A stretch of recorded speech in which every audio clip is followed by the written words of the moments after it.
하나님의 마음을 우리가 알게 된다는 것이죠.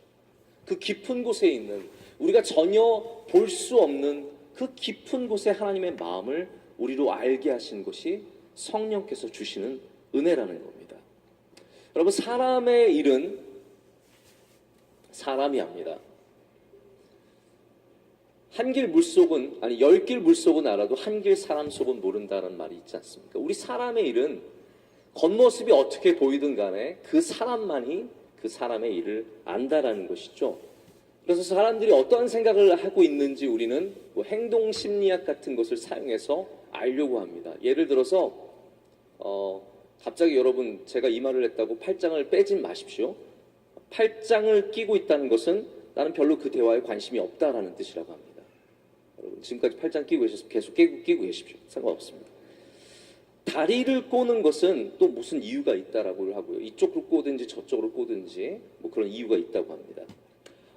제가 굉장히 재미있게 들었던 건 뭐냐면 눈빛보다 눈의 방향보다 배꼽의 방향이 더 중요하다고 합니다. 대화를 나누고 있을 때 어디를 보고 있느냐보다 어디를 배꼽이 향하고 있느냐가 정말로 관심을 두고 있는 사람이라는 거죠. 저는 그걸 정말로 경험을 하는데요.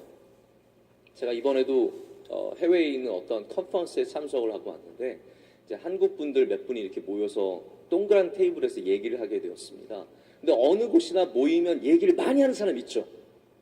특별히 누가 많이 하냐면요, 교수랑 목사랑 얘기를 많이 합니다. 근데 그 자리에 모인 사람이 다 교수랑 목사예요. 그 중에 특별히 말씀을 많이 하시는 분이 계세요. 근데 저도 그분 말씀을 듣고 있지만 처음에는 물론 열심히 들어드리지만 이게 너무 지나치면 어떻게 됩니까? 자연스럽게 얼굴은 향하고 있지만 배꼽은 전혀 다른 곳을 향하게 되는 거죠. 이렇게 그분의 말씀을 듣게 되는데 우리의 깊은 마음의 모습들이 이렇게 행동으로 조금씩 나타나고 있지만 사실은 우리 사람의 마음도 알기 힘듭니다. 하물며 과연 우리가 어떻게 하나님의 마음을 알 수 있겠습니까? 우리가 어떻게 하나님의 마음을 알 수 있겠습니까? 그러나 하나님은 하나님의 마음을 우리가 알기를 원하십니다. 저는 이번 변화산 주제가 듣기만 해도 또 광고를 보기만 해도 굉장히 감동적이고 감격적이고 저에게 많은 질문을 주고 있는데요. 하나님은 양이 하나님의 목자의 음성을 모르길 원하시지 않는 거죠. 알기를 원하시는 거죠. 11절 말씀에 이렇게 되어 있습니다. 사람의 일을 사람의 속에 있는 영 외에 누가 알리요? 이와 같이 하나님의 일도 하나님의 영 외에는 아무도 알지 못하느니라.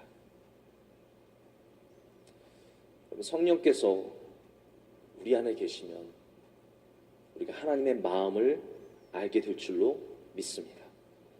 그래서 우리가 마치 보고 있다고 해서 그 사람이 나를 정말로 보고 있는 것이 아닐 수 있는 것처럼 하나님의 일처럼 보인다고 해서 다 하나님의 일이 아닙니다.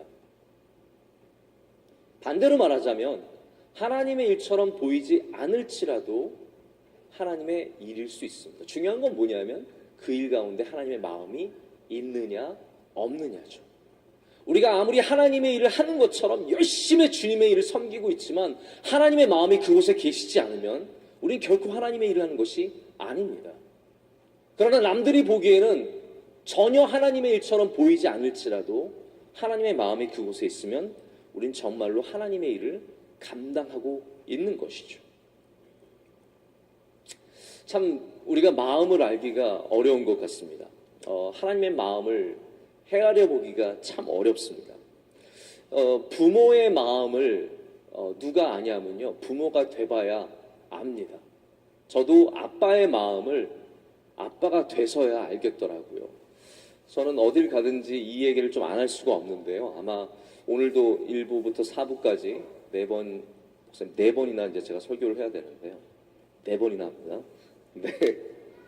그 가운데 아마 제가 이야기를 몇 번이나 더 할지 모르겠습니다. 저는 첫째 아이를 결혼 10년 만에 얻었습니다. 저는 그 전까지 아빠의 마음을 안다고 생각했는데 결코 아빠의 마음을 모르고 있었더라고요. 제가 아빠가 돼 보니까 아빠의 마음을 이게 아빠의 마음이구나라는 것을 조금이나마 느끼겠더라고요. 아이들이 제일 싫어하는 말 중에 하나가 뭔지 아십니까? 너 어른이 되면 알 거야입니다. 아이들은 그 말을 싫어합니다. 어른이 되면 알 거야. 뭐 다 알아요. 뭐 이렇게 얘기하죠. 그런데 정말로 제가 생각해 보면 어른이 되어야 아는 것들이 얼마나 많은지 모릅니다. 다시 말하자면 여러분, 우리가 오늘 말씀에도 이제 그러한 뉘앙스의 말씀이 계속해서 반복해서 나오지만